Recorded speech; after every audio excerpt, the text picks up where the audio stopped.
আপনাদেরকে এতটুকু বলবো, আপনারা একটু সবুর করেন, আল্লাহকে ডাকেন, যাতে করে এসব খুনি এবং জালেমদের হাত থেকে আমাদের দেশটা রেহাই পায়। এটা কিন্তু আমার কথা না।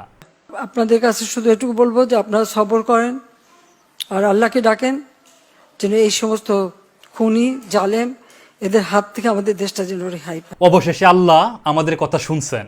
গত 16 বছর আমরা সবুর করছিলাম এক জালেমের হাত থেকে মুক্তি পাওয়ার জন্য। অবশেষে গত 5ই আগস্ট আমাদের মুক্তি মিলছে।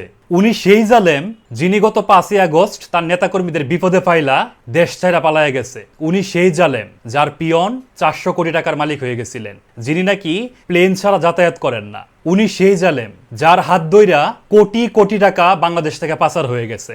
উনি সেই জালেম যার ছেলে কয়দিন আগে দেশের নেতাকর্মীদের ব্যাপারে না ভাইবা বিদেশে নাগরিকত্ব নিয়ে নিছে। উনি সেই জালেম যার ব্যাপারে কোনো কথা বলতে গেলেই মামলা হামলা জেল জরিমানা হয়ে যাইত। উনি সেই জালেম যিনি দেশের মানুষের জন্য আয়না ঘর তৈরি করেছিলেন। উনি সেই জালেম আমাদের পার্শ্ববর্তী দেশ ভারতকে 2 হাত ভরে উজাড় করে দিয়েছিলেন। উনি সেই জালেম যার মন্ত্রী জনসমক্ষে বলেছিলেন ভারত এবং বাংলাদেশের সম্পর্ক স্বামী স্ত্রীর মতো। উনি এত বড় জালেম ছিলেন যে গত 16 বছরের ফিরিস্তি বলে শেষ করা যাবে না। আল্লাহ তাআলা অবশেষে দেশবাসীর কথা শুনছে।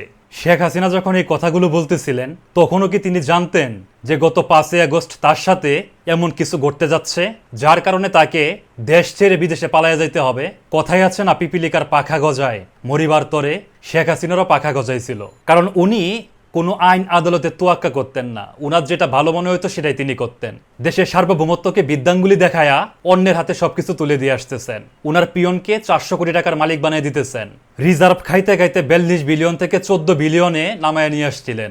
গত 5ই আগস্টের অভ্যুত্থানে হাজার হাজার মানুষকে হত্যা করে রক্ত দিয়ে হোলি খেলছেন। এরকম নৃশংস এবং নিকৃষ্ট একজন মানুষের জন্য এখনো অনেক মানুষ পথ চেয়ে বসে আছেন। তারা বলতেছেন তার আপা তাদের নেত্রী ফিরে এসে দেশের হাল ধরবে। তারা হয়তো ভুলে গেছে গত 5ই আগস্ট দেশবাসী যে সিদ্ধান্ত নিছে সেই সিদ্ধান্ত থেকে দেশবাসী আর কখনোই সরে আসবে না। ধন্যবাদ সবাইকে।